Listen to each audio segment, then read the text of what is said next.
dan perkerasan lentur. Jadi dalam satu perkuliahan seperti yang sudah saya bagikan jadwalnya di minggu lalu, di perkuliahan pertama kita akan membahas tentang perkerasan lentur di waktu UTS dan perkerasan kaku untuk UAS, gitu ya. Nah, pertemuan hari ini saya akan membahas tentang konsep perkerasan lentur. Apa saja yang jenis-jenis perkerasan lentur. Kemudian perkerasan lentur itu apa, fungsinya bagaimana, begitu ya. Minggu depan saya akan membahas tentang material pembentuk perkerasan lentur. Oke. Nah, kan minggu lalu kita sudah sedikit membahas bahwa perkerasan itu terdiri dari dua, ya. Jadi ada perkerasan lentur dan perkerasan kaku. Perkerasan lentur atau flexible pavement ini biasanya disebut juga dengan perkerasan dengan material aspal. Yang membedakan salah satunya adalah penggunaan material. Jadi material aspal dan material untuk beton itu yang membedakan antara flexible pavement dan rigid pavement. Perkerasan lentur itu flexible pavement, perkerasan kaku itu adalah rigid pavement. Nah, perkerasan lentur itu adalah merupakan campuran dari agregat batu pecah, pasir, material, dan material pengisi, serta aspal yang dihamparkan dan dipadatkan. Jadi perkerasan lentur itu yang membedakan seperti yang tadi saya sampaikan adalah material pembentuknya. Kalau perkerasan lentur, perkerasan kaku nanti akan kita bahas di UAS.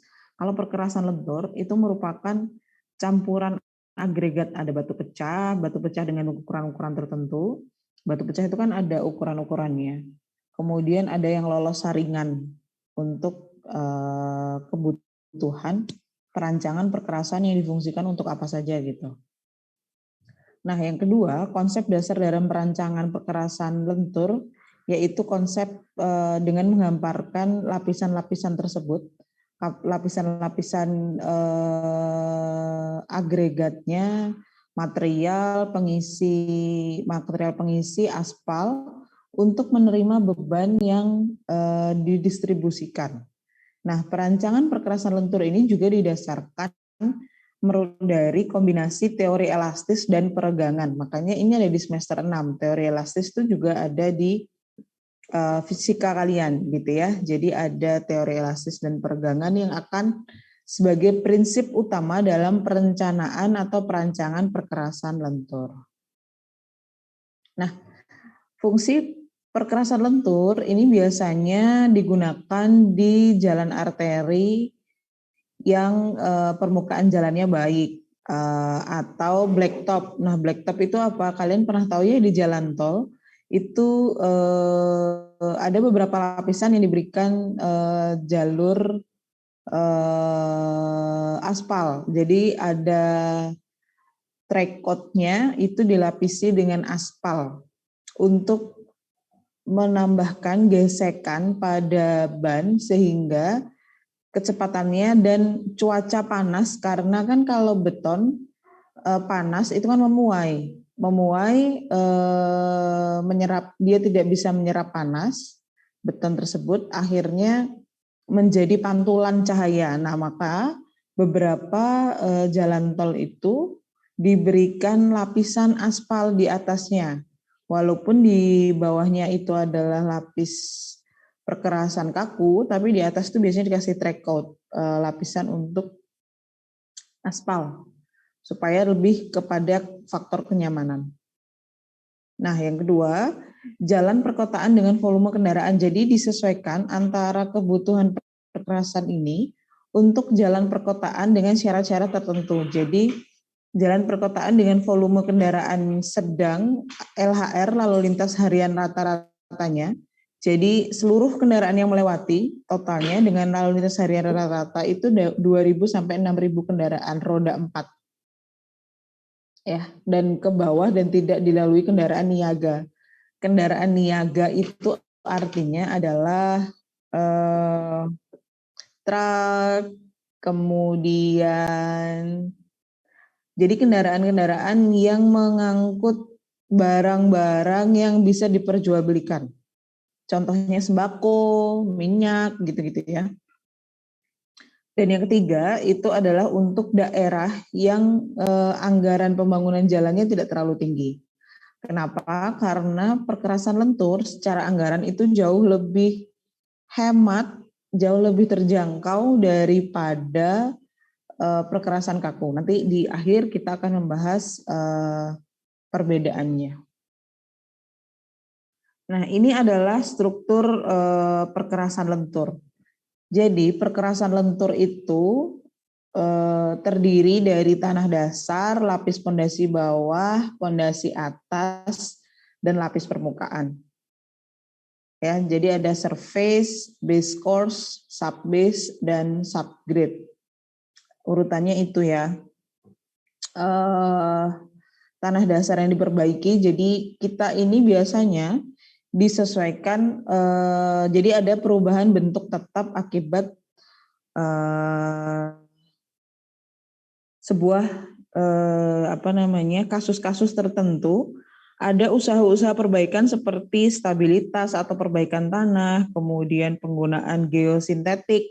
Jadi sebelum kita hampar di atas tanah dasar itu bisa dipakai geosintetik atau geotekstil untuk menambah kekuatan atau sebagai pemisah antara lapisan-lapisan guna mencegah erosi butiran halus. Jadi untuk mencegah lapisan-lapisan yang ada di perkerasan itu turun ke bawah untuk mengganggu agar tidak terjadi campuran.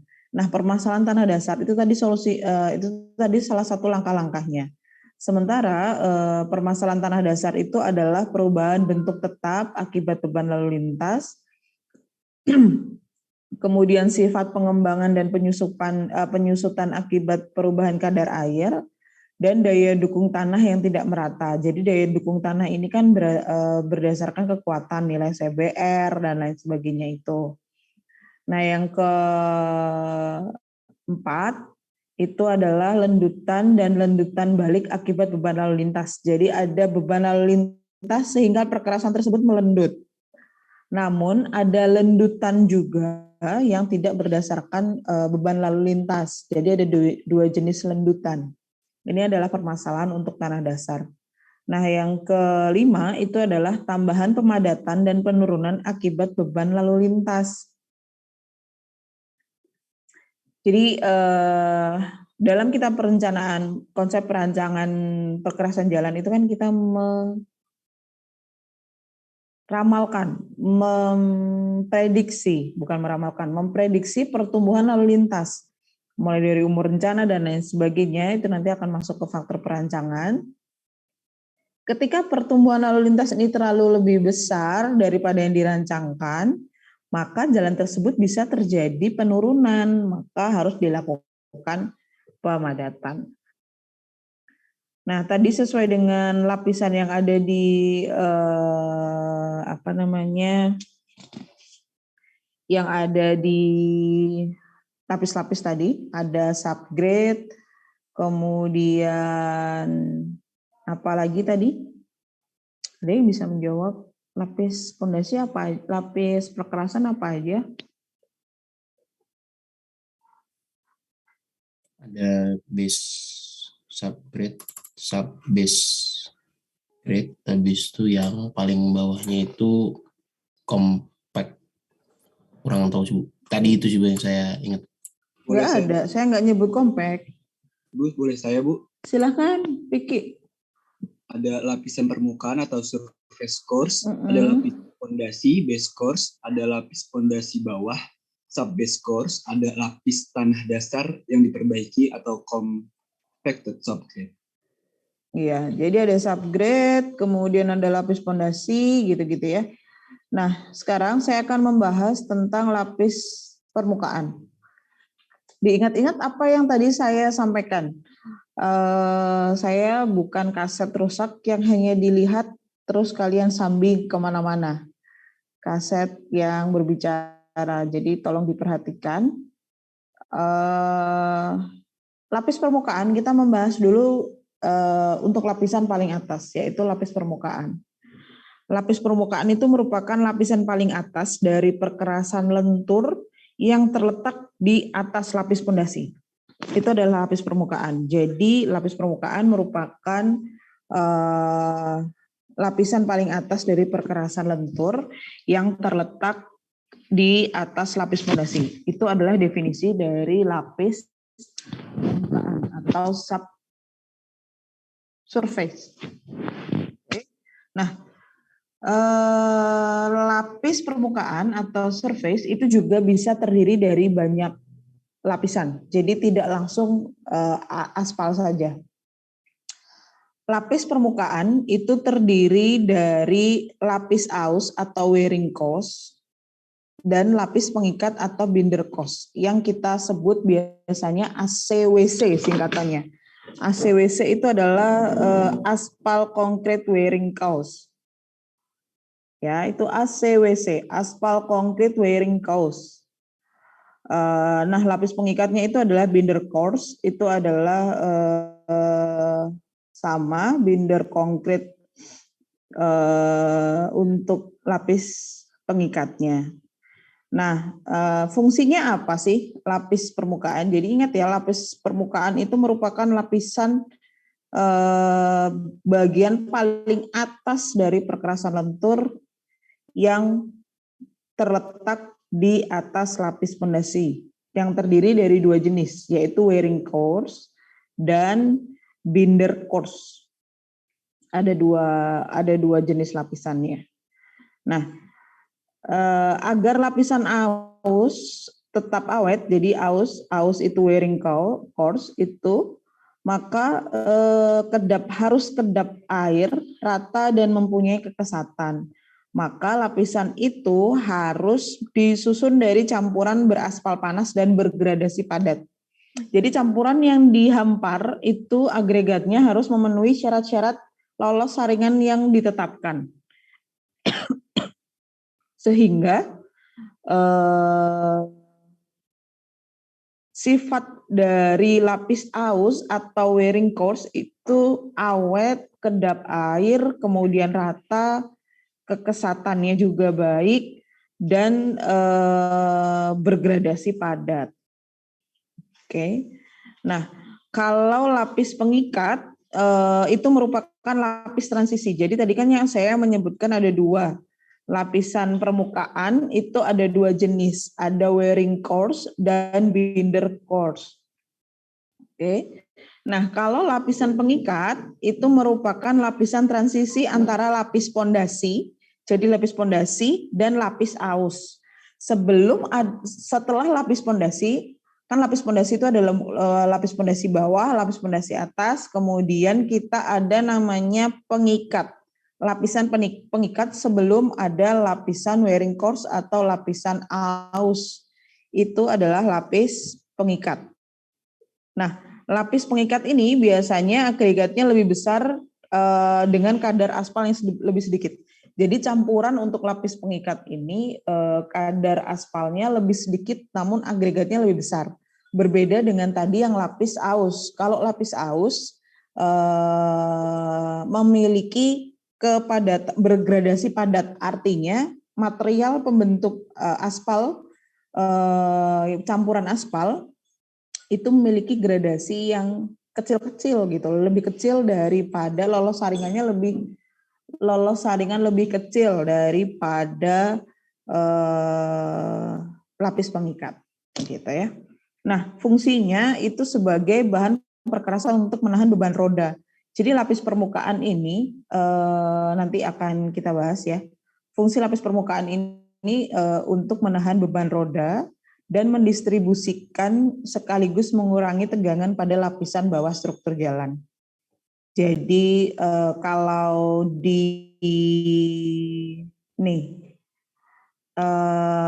kita menggunakan gambar yang ini. Ini adalah lapis permukaan, lapis pondasi bawah, dan tanah dasar. Ini ada beban lalu lintas, maka fungsi lapis permukaan ini adalah untuk menerima beban yang pertama, sehingga nanti akan meneruskan beban lalu lintas ke lapis pondasi di bawahnya.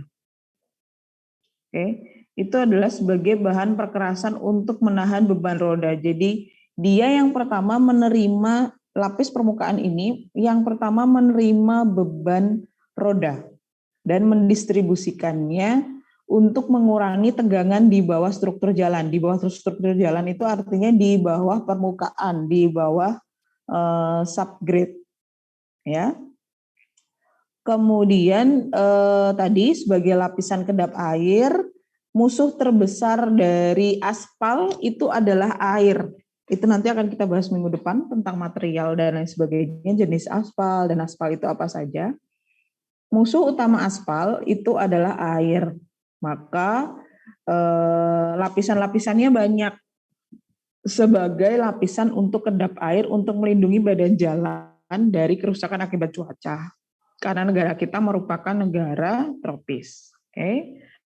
Nah, selanjutnya tadi sebagai lapisan aus, kemudian untuk lapis permukaan lentur itu sebagai tempat untuk permukaan jalan anti slip atau kesat, aman dan kesat.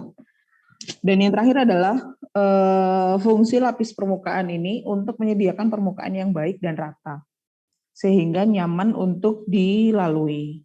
Nah, untuk jalan supaya memiliki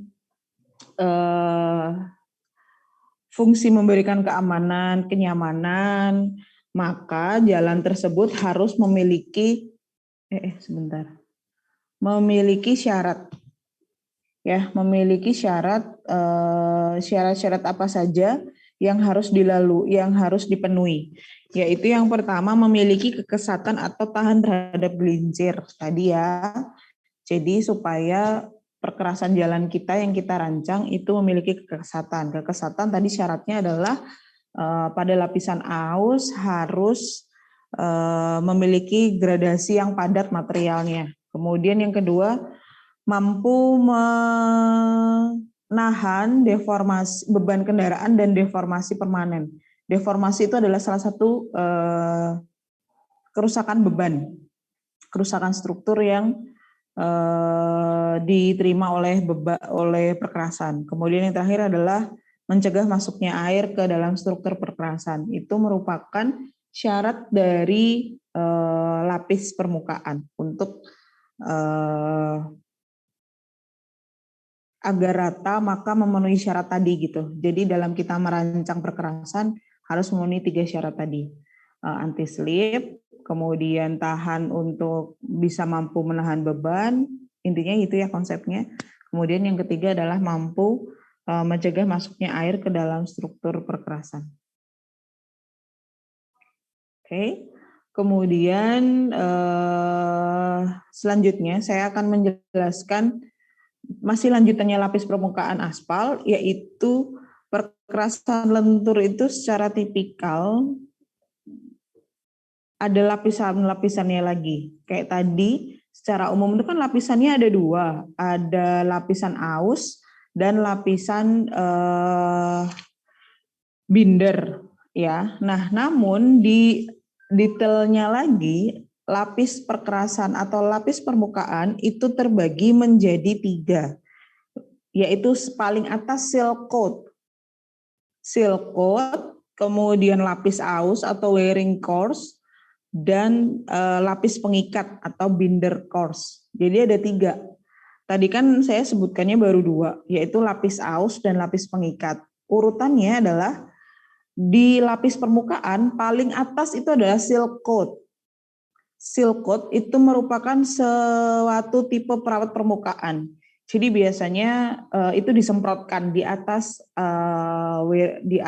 lapis aus. Jadi lapis aus, kalau kalian pernah melihat metode pelaksanaan perkerasan jalan, nanti di akhir saya akan menunjukkan metode pelaksanaan perkerasan jalan. Aspal tersebut disil, jadi diikat dengan bahan khusus, aspal material khusus, disemprotkan di atas lapis aus. Itu namanya adalah seal coat. Itu merupakan suatu tipe perawat permukaan yang biasanya digunakan untuk pemeliharaan. Nah, nanti detail-detailnya akan dibahas di material begitu ya. Namun seal coat ini juga dapat ditutup dengan agregat halus bila digunakan untuk menambah tahan gelincir atau menambah kekesatan. Jadi supaya jalan tersebut dengan kecepatan rencana yang telah direncanakan, yang telah ditetapkan pada saat perencanaan geometrik, sudah direncanakan bahwa jalan ini dibangun dengan kecepatan rencananya 60 km per 80 km per jam. Artinya itu kan sangat cepat. Supaya menghindari atau membuat jalan tersebut menjadi aman, maka kita bisa menambah lapisan seal coat tadi untuk mempengaruhi kekesatan antara gesekan antara ban kendaraan dan lapis aspal, lapis permukaan. Bisa menggunakan aspal yang disemprotkan, bisa menggunakan bisa menggunakan agregat halus yang ditambahkan lagi, agregatnya yang sangat halus yang ditambahkan lagi untuk menambah kekesatan. Jadi supaya lebih gesekan antara aspal dan ban itu lebih kesat dan sehingga jalan tersebut bisa memenuhi jalan untuk berkeselamatan. Begitu. Nah, kalau lapis aus tadi saya sudah jelaskan, yaitu lapisan paling atas dan yang bawah itu adalah lapisan pengikat. Jadi seal coat itu bisa ada bisa tidak, karena seal coat itu merupakan sifatnya ya. Kalau seal coat itu bisa ada bisa tidak, karena itu merupakan lapis perawatan. Tipenya untuk perawatan dan untuk menambah fungsinya tadi kekesatan.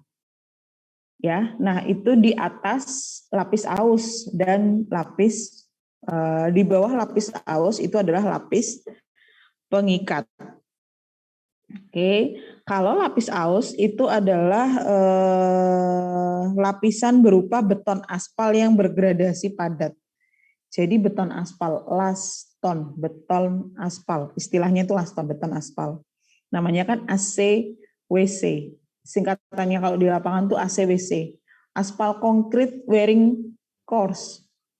ACWC-nya berapa tebalnya? Nah, itu nanti detail lagi dibahas gitu ya, detail lagi dihitung di lapangan. Itu istilahnya adalah lapis ACWC. ACWC-nya berapa?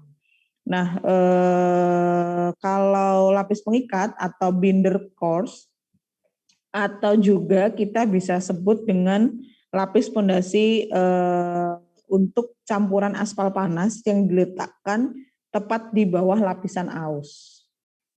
Nah, lapis pengikat ini dapat digunakan sebagai bahan untuk lapisan yang tebal karena mempertimbangkannya lebih hemat. Ini kembali lagi ke bagi masalah ekonomi, investasi dan lain sebagainya. Karena dalam kita membangun sebuah perkerasan jalan, minggu lalu saya sudah sebutkan mulai dari faktor beban untuk kita pertimbangkan kapan menggunakan jalan perkerasan lentur atau kaku, salah satu faktornya adalah faktor analisis investasi atau ekonomi. Sekarang kita menginjak di lapis pondasi. Lapis pondasi atau kita sebut dengan base course, yaitu sebuah lapisan yang dihamparkan di bawah lapis permukaan. Nah, lapis pondasi ini terletak di atas lapis pondasi bawah atau jika lapis pondasinya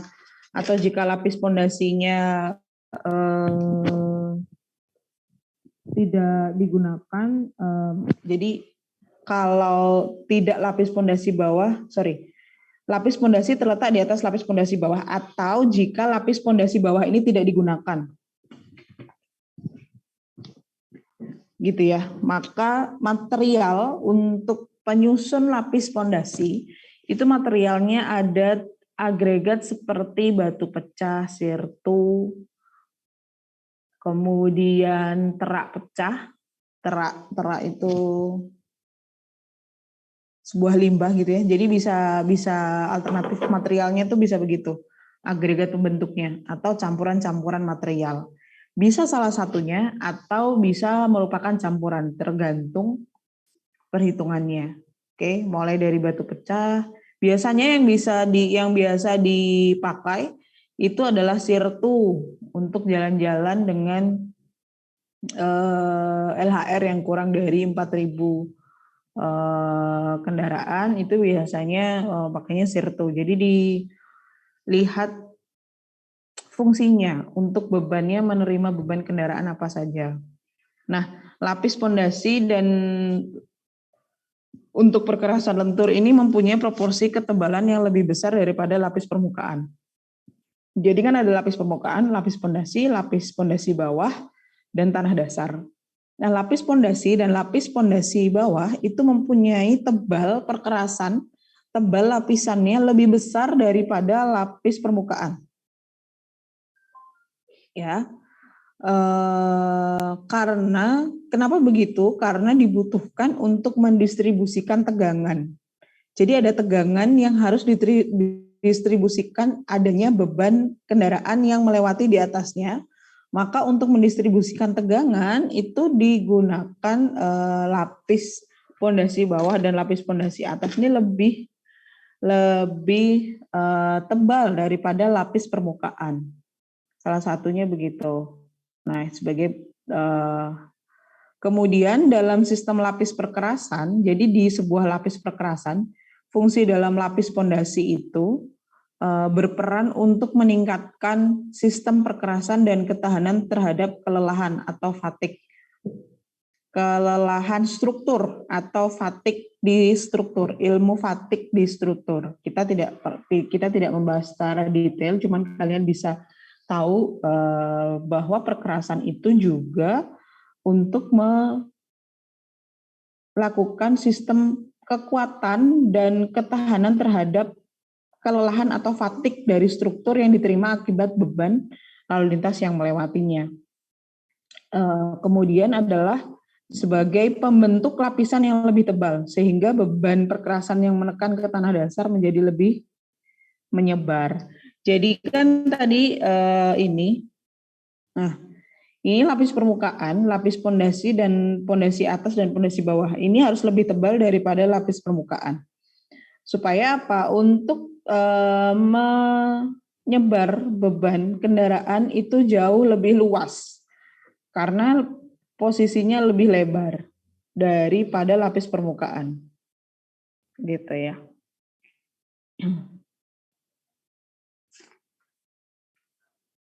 Oke. Nah, dalam kita merencanakan tebal perkerasan untuk khususnya lapis pondasi, hal yang harus diperhatikan dalam perencanaan atau perancangan lapis pondasi itu ada 3, mulai dari ketebalannya, kemudian stabilitas akibat lalu lintas, dan ketahanan terhadap pelapukan. Ada 3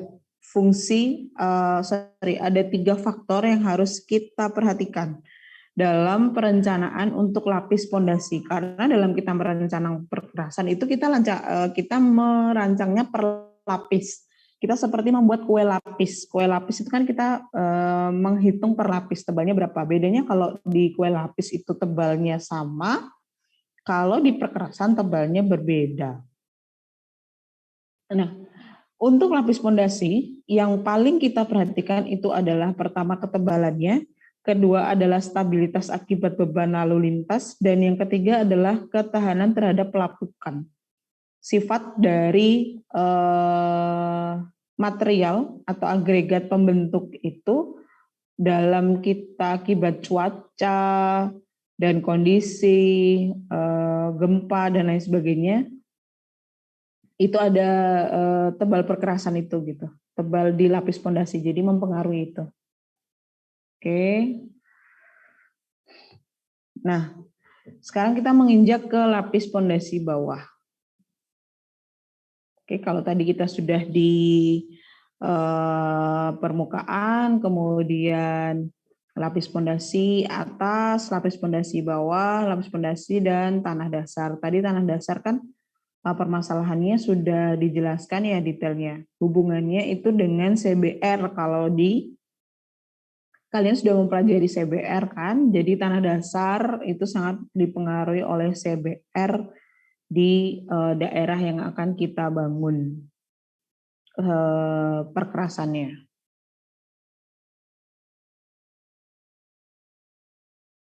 Oke. Kemudian lapis pondasi bawah ini, sebentar ya, saya ada perlu sebentar aja.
Baik, saya lanjutkan ya. Nah, sekarang kita ke lapis pondasi bawah. Lapis pondasi bawah itu apa?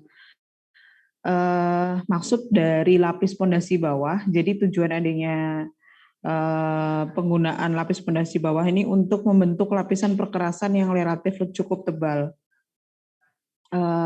Supaya penyebaran beban lebih tadi hubungannya dengan penyebaran beban lalu lintas yang melewati di atasnya. Jadi lewatnya kan mulai dari lapis perkerasan dulu, di lapis permukaan, kemudian lapis pondasi. Jadi lapis pondasi dan lapis pondasi bawah itu harus lebih tebal daripada lapis permukaan. Nah, lapis pondasi bawah itu lebih tebal daripada lapis pondasi. Hanya saja dua lapisan ini harus lebih tebal daripada lapis permukaan untuk menerima beban, menyalurkan beban yang tadi ya. Jadi untuk mendukung dan menyebarkan beban fungsinya. Maka material di subbase itu adalah material yang kualitasnya lebih rendah daripada lapis pondasi. Oke, jadi kualitasnya di bawah lapis pondasi untuk material di subbase atau lapis pondasi bawah. Ini kan yang dihampar langsung di atas tanah dasar. Jadi tanah dasar kemudian langsung ke lapis pondasi bawah. Ini biasanya lebih tebal karena lebih rendah itu maksudnya bagaimana kekuatan plastisitas dan gradasinya itu lebih rendah. Jadi ada 3 faktor, mulai dari plastisitas, gradasi, dan kekuatan itu lebih rendah daripada lapis pondasi. Itu syarat dari agregatnya. Namun harus lebih tinggi daripada tanah dasar, gitu ya. Itu standarnya. Material dalam lapis pondasi bawah itu biasanya terdiri dari material kerikil alam.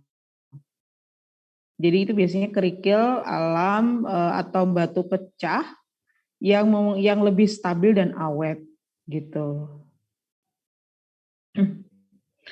Nah, fungsi dari lapis pondasi tadi mendukung kemudian menghemat penggunaan material agar lapisan-lapisan selebihnya dapat dikurangi. Jadi dikurangi itu dalam arti bukan mengurangi, menghilangkan ya, tapi mengurangi material, bukan tebalnya, tapi kualitas material bisa kita kurangi untuk menghemat penggunaan material.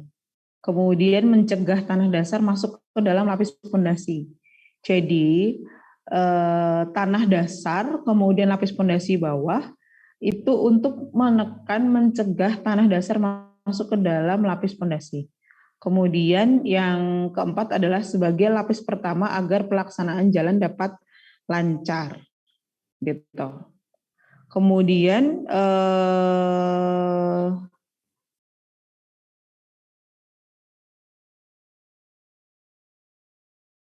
itu adalah yang terakhir saya belum tambahkan di situ adalah untuk lapisan drainase. Jadi yang fungsi lapisan fondasi bawah ini ada 5. Yang kedua harusnya itu adalah untuk lapisan drainase. Bila dalam komponen perkerasan terdapat air, misalnya air hujan masuk melalui retakan. Ya, jadi lapis fondasi bawah itu yang kedua, itu adalah sebagai lapisan drainase. Jika terjadi kerusakan jalan atau retakan sehingga air itu masuk ke dalam sela-selanya, maka air hujan masuk melalui retakan, maka lapis pondasi bawah ini berfungsi untuk drainase permukaan tersebut.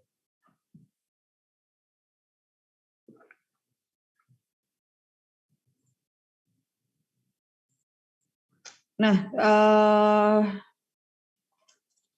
sebentar. Ya, ini adalah lapis pondasi bawah. Jadi tadi kan ada tanah dasar.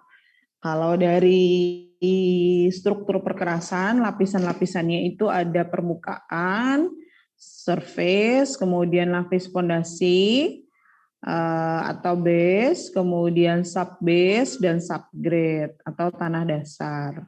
Nah, tadi sudah dijelaskan masing-masing fungsinya, kemudian material pembentuknya dan lapisan-lapisannya. Nah, ini yang harus kalian ketahui dulu sebelum kita merancang sebuah perkerasan jalan aspal atau jalan lentur. Kalau mahasiswa tidak memahami konsep, nanti akan repot, gitu ya. Ada yang ditanyakan sampai di sini?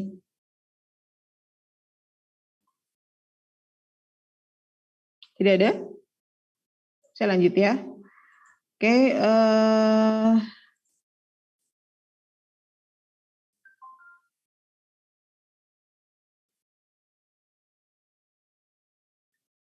Perkerasan lentur sendiri itu macamnya ada banyak sekali. Perkerasan lentur itu macamnya ada banyak. Ada 9 kalau nggak salah, 9 atau 8 ya. Perkerasan lentur. Yang pertama itu adalah lapis aspal beton yang tadi saya sampaikan, atau kita singkat dengan laston. Laston ini sangat umum digunakan di Indonesia. Laston ini sangat umum digunakan di Indonesia. Yang biasa kita lewati, yang biasa kita temui di sekitar perjalanan itu adalah laston atau lapisan aspal beton. Kemudian lapisan aspal beton itu yang terdiri dari, jadi material pembentuk campurannya itu ada agregat kasar, halus, filler, dan aspal keras yang dicampur dan dihampar. Sifatnya untuk aspal itu sama sebenarnya. Metode pelaksanaan perkerasan itu adalah dicampur, dihampar, dan dipadatkan. Di semuanya, pekerjaan aspal itu adalah campuran antara agregat dan aspal. Nanti ukurannya bisa disesuaikan dengan kebutuhan dan jenisnya. Kemudian dihampar. Pada saat menghampar di jalan atau di area kerja, itu tidak boleh harus memenuhi standar-standar suhu, karena aspal itu sangat berhubungan dengan panas. Jika suhunya turun, maka bahan pengikatnya tidak bisa bekerja. Dicampur, dihampar, dan dipadatkan, gitu ya. Kemudian lapis penetrasi makadam atau lapen biasanya. Nah, penetrasi makadam itu biasanya lapis perkerasan yang terdiri dari agregat pokok dengan agregat penguncinya bergradasi terbuka dan seragam yang diikat oleh aspal keras yang disemprotkan di atasnya dan dipadatkan apabila akan digunakan sebagai lapis permukaan. Jadi lapis makadam ini itu hanya agregat saja, agregat pokok bergradasi terbuka itu seperti kerikil. Kemudian disemprotkan aspal saja. Nah, dan dipadatkan supaya jadi diikat oleh aspal. Jadi bahan pengikat untuk kerikil itu adalah aspal yang disemprotkan. Jadi masih berasa tebalnya itu adalah lapis makadam atau lapen. Nah, untuk kita gunakan supaya lebih nyaman, maka perlu ditambahkan lagi lapis permukaannya, diberikan laburan aspal sebagai batu penutup. Begitu. Itu adalah lapen. Yang pertama tadi laston, lapis aspal beton. Lapen itu adalah lapis penetrasi makadam. Namanya adalah lapis penetrasi makadam. Kemudian yang ketiga adalah lapis asbuton campuran dingin. Beda lagi, apalagi ini Bu, lapisan asbuton aspal beton campuran dingin. Tadi saya bilang kok panas, ini kok ada jenisnya. Iya. Lapis asbuton campuran dingin itu adalah campuran yang terdiri dari agregat kasar, halus, asbuton, bahan peremaja. Jadi ini merupakan ada campuran zat aditifnya, bahan peremaja dan filler bila diperlukan, dan dipadatkan secara dingin. Itu adalah sifat dari las butak. Ini jarang sekali digunakan, yang paling sering digunakan itu nomor 1 dan nomor 2. Nah, kemudian yang keempat, itu ada hot roll aspal atau HRA, jadi HRA ini merupakan lapis penutup yang terdiri dari campuran antara agregat yang bergradasi senjang. Jadi material agregat itu ada jenjang gradasinya. Mulai dari gradasi kecil, sedang, sampai dengan berat. Itu berhubungan dengan lolos ayakan yang akan nanti kalian temukan, kalian praktekkan di praktikum perkerasan jalan. Nah, ketemu lagi dengan filler dan aspal keras dicampur dan dipadatkan dalam keadaan panas dan suhu tertentu. Jadi ini lapisan penutup saja. Jadi ini untuk menutup di atasnya saja, lapis permukaan penutup yang paling akhir gitu. itu hot roll aspal. Kemudian yang kelima itu adalah laburan aspal atau bures. Laburan aspal ini penutup aspal juga dari lapisan aspal taburan pasir dengan ukuran butir. Jadi pasirnya yang dicampur dengan aspal dengan ukuran butir aspalnya, ukuran butir pasirnya itu 9,6 mm atau 3,8 inci. Itu untuk laburan aspal. Yang keenam itu ada laburan baru satu lapis. Ini juga lapisan penutup yang paling atas yang terdiri dari aspal yang ditaburi dengan satu lapis agregat dengan gradasi seragam.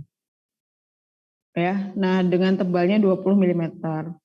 Jadi dalam perkerasan jalan, perencanaan perkerasan jalan, merencanakan tebal itu adalah hal yang paling penting. Gitu ya.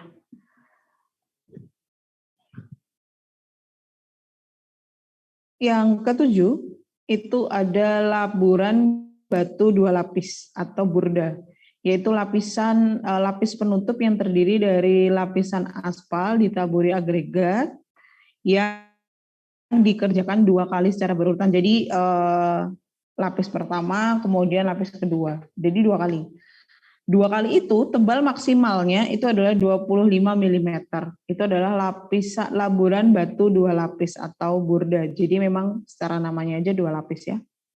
Nah yang ke-8 adalah lapis aspal beton pondasi atas atau laston atas.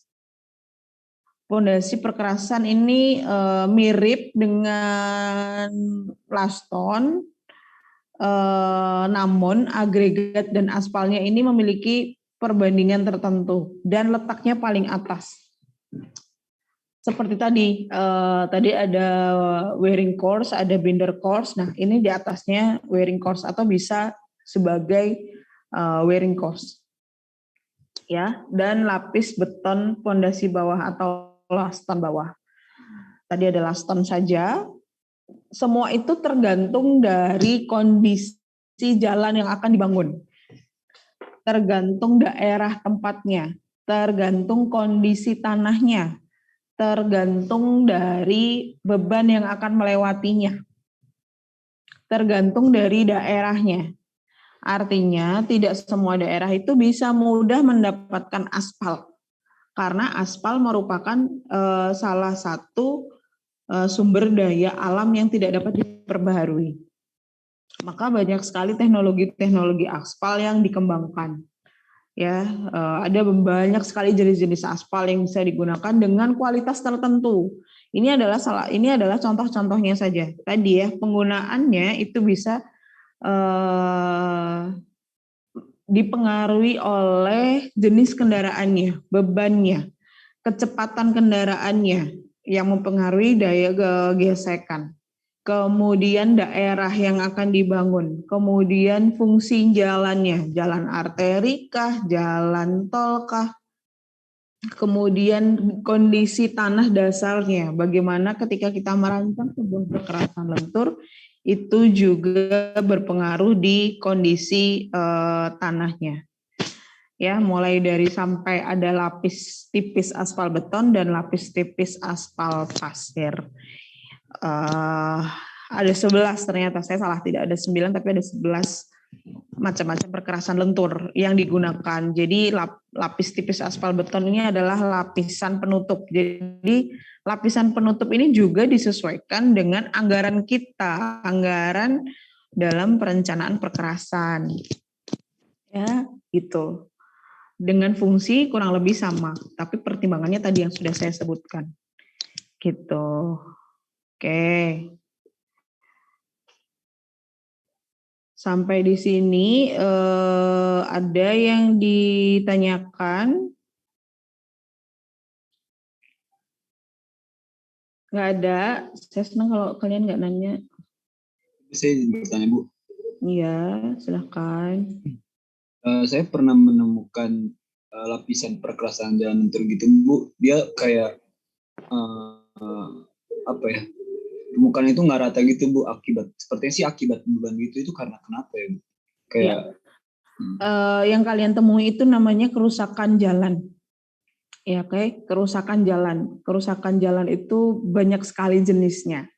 Nanti disebutkan lebih detail ya, saya sebutkan di pertemuan selanjutnya. Kerusakan jalan itu banyak sekali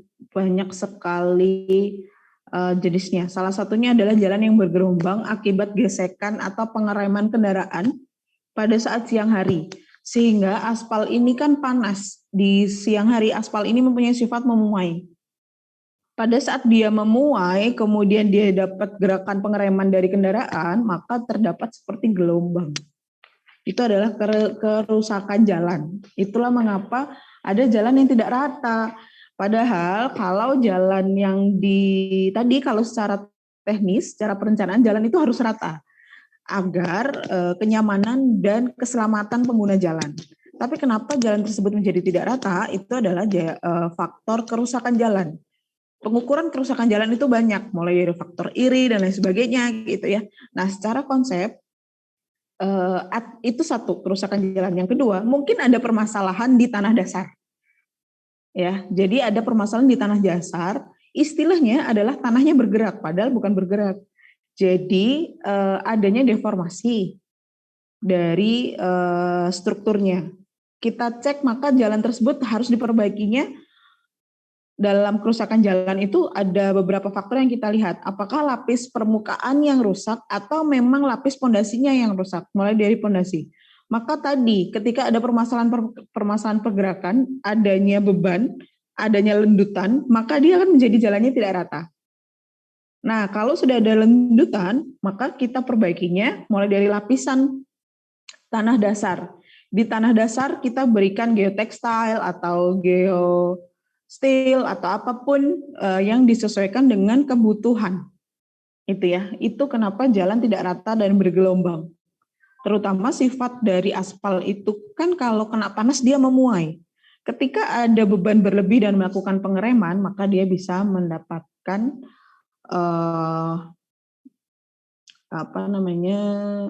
kalah gitu. Jadi bisa mengikuti kegiatan pengereman, jadi bisa bergelombang.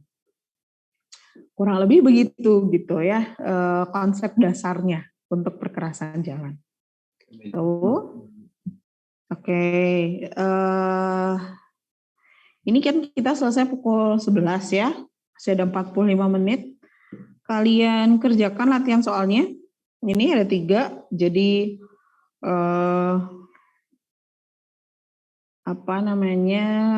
kalian kerjakan. Kalian bisa screenshot dan langsung dikumpulkan hari ini sampai pukul 11. 3 soal aja untuk latihan soal. Oke. Ibu. Ya. Izin bertanya Bu, untuk tadi yang soal ketiga itu 11-11-nya kita. Iya, jadi nanti kalian buat tabel saja. Jenis perkerasan, kemudian sampingnya durabilitas, ekonomi, dan vocable. Jadi nanti kalian analisis mana yang paling gitu aja. Kalau saran saya begitu, cara mengerjakannya kan lebih cepat. Ya. Di Word aja ya Bu ya? Iya. Excel juga boleh, Word juga boleh. Terima kasih Bu. Oke, sudah di screenshot ya tugasnya ya. Silakan dikerjakan. Kalau ada pertanyaan silakan